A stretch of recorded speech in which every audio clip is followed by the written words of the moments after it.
ये कहानी वीरप्पन के जीवन की सच्ची घटनाओं पर आधारित है। इसे अधिक रोचक बनाने के लिए कुछ हिस्सों में कल्पना का सहारा लिया गया है। हर दिन हमारे चैनल पर वीरप्पन की इस अनसुनी कहानी को जानने के लिए जुड़े रहें। एपिसोड 1, वीरप्पन का जन्म और बचपन। साल 1952। तमिलनाडु के चामराजनगर जिले के पास एक छोटा सा गांव गोपीनाथम।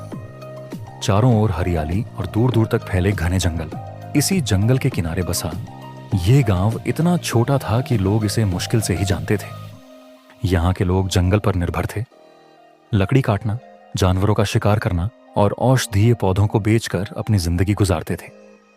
इसी गांव में जन्म हुआ एक लड़के का, जिसका नाम रखा गया कूसे मुनिस्वामी वीरप्पन। वीरप्पन का जन्म एक साधारण परिवार में हुआ। उसके पिता खेती और जंगल के काम करते थे और उसकी मां घर की देखभाल करती थी। परिवार बड़ा था, लेकिन साधन सीमित। बचपन से ही वीरप्पन ने गरीबी और संघर्ष को करीब से देखा। गांव और वीरप्पन का परिवेश गोपीनाथम गांव जंगल के करीब था। यहाँ के बच्चे बचपन से ही जंगल में रहना सीखते थे। वीरप्पन भी इन्हीं बच्चों में से एक था, लेकिन बाकी बच्चों से वह थोड़ा अलग था। वह निडर था और जो चीज उसे चाहिए होती वह उसे हर हाल में पा लेता। उसका गांव इतना छोटा था कि वहां सड़कें नहीं थीं। लोग कच्चे रास्तों से चलते थे। गांव में बिजली नहीं थी और रात होते ही चारों ओर अंधेरा छा जाता था। लेकिन वीरप्पन के लिए यह डरावना नहीं था। वह इस अंधेरे में भी जंगल को समझने की कोशिश करता। जंगल से पहला रिश्ता। जब वीरप्पन पहली बार अपने पिता के साथ जंगल गया तो उसने पेड़ों की ऊंचाई को हैरानी से देखा। पक्षियों की आवाज और जंगली जानवरों की हलचल उसे आकर्षित करती थी। वह एक एक चीज को बड़े ध्यान से देखता और समझने की कोशिश करता।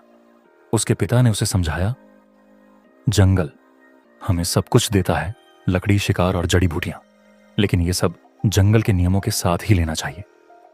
लेकिन वीरप्पन के लिए यह नियम मायने नहीं रखते थे। उसके मन में एक अजीब सी जिज्ञासा थी। वह यह जानना चाहता था कि जंगल के इन नियमों को तोड़ने पर क्या होगा। एक दिन जब वीरप्पन अपने दोस्तों के साथ खेल रहा था, उसने पहली बार पेड़ों पर लगे मधुमक्खियों के छत्ते को तोड़ने की कोशिश की। दोस्तों ने डर कर उसे रोका, लेकिन वीरप्पन रुका नहीं। उसने छत्ता तोड़ दिया और मधुमक्खियों के काटने के बावजूद वह पीछे नहीं हटा। यह घटना बताती है कि वीरप्पन बचपन से ही किसी भी डर से ऊपर था। गांव में वीरप्पन का स्वभाव, गांव के बाकी बच्चे वीरप्पन से डरते थे। वह निडर, जिद्दी और गुस्सैल था। अगर कोई उसे कुछ कह देता तो वह झगड़ा करने से पीछे नहीं हटता। यहां तक कि उसके बड़े भाई भी कई बार उसके इस स्वभाव से परेशान हो जाते थे। वीरप्पन का एक अजीब आदत थी। वह अपनी बात को साबित करने के लिए किसी भी हद तक जा सकता था। अगर कोई कहता कि वह किसी पेड़ पर चढ़कर फल नहीं तोड़ सकता, तो वह जान जोखिम में डालकर भी ऐसा कर दिखाता। परिवार और समाज का संघर्ष। उसका परिवार बहुत गरीब था। वीरप्पन के पिता ने खेती और जंगल के सहारे घर चलाने की कोशिश की, लेकिन आमदनी बहुत कम थी। कई बार उन्हें छोटे मोटे शिकार का सहारा लेना पड़ता था। वीरप्पन ने अपने पिता को पहली बार शिकार करते देखा तो उसने उनसे पूछा, क्या यह गलत नहीं है? उसके पिता ने कहा, गलत और सही का सवाल यहां नहीं उठता।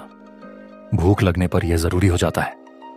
यह बात वीरप्पन के दिमाग में गहरी छप गई। उसने सीखा कि भूख और गरीबी इंसान को किसी भी हद तक जाने पर मजबूर कर सकती है। एपिसोड का अंत। इस एपिसोड में हमने वीरप्पन के बचपन के शुरुआती अनुभवों को देखा। उसका जंगल के प्रति लगाव, उसका निडर स्वभाव और उसके परिवार की गरीबी का प्रभाव। अगले एपिसोड में जानेंगे कि कैसे वीरप्पन ने जंगल को अपनी ताकत बनाया और उसके अंदर जंगल के नियमों को तोड़ने की चाह कैसे बढ़ने लगी। हमारे चैनल से जुड़े रहें और वीरप्पन की पूरी कहानी को जानने के लिए हर दिन हमारे अगले एपिसोड का इंतजार करें। अगर आपको यह कहानी पसंद आई है तो लाइक और सब्सक्राइब करना न भूलें। अगले एपिसोड में मिलते हैं, जहां वीरप्पन के जीवन का एक और अनसुना पन्ना खोला जाएगा।